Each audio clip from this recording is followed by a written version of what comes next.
In programming, we have three basic constructs, or three basic ways to decompose a task.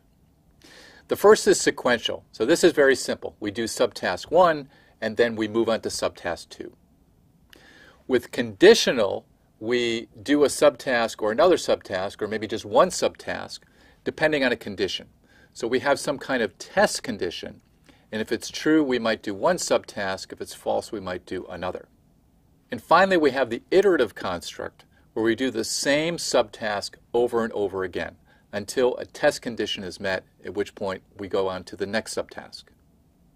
In a sequential construct, we do subtask 1 to completion and then do subtask 2 to completion and just go through a series of subtasks in sequence. Here's an example. So this is the big picture of our example program, where we're going to count and print the occurrences of a character in a file.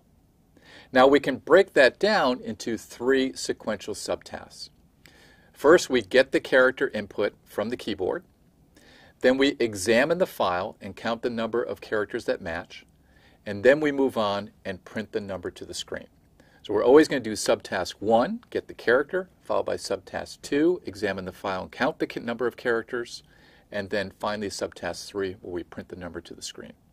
In a conditional construct, we have a condition that we evaluate. If that condition is true, we'll do, say, subtask 1.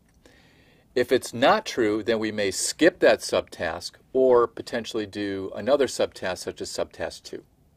Our test character subtask is an example of a conditional subtask. Here we test the character, and if there's a match, we increment the counter. Now we can express this as a conditional in a flow diagram like this. First, we check to see if the file character equals the input character that we got from the keyboard. If that's true, then we will increment our count. If not, we will skip that step and move on to the next subtask.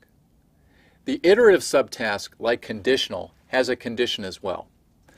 But here we're going to repeatedly do the same subtask so long as the test condition is true. Here's an iterative subtask from our example program. Here we're checking each element of the file and counting the characters that match. And here's a flow diagram of that as an iterative subtask. First, we check to see if we have more characters to check. That means we haven't reached the end of the file.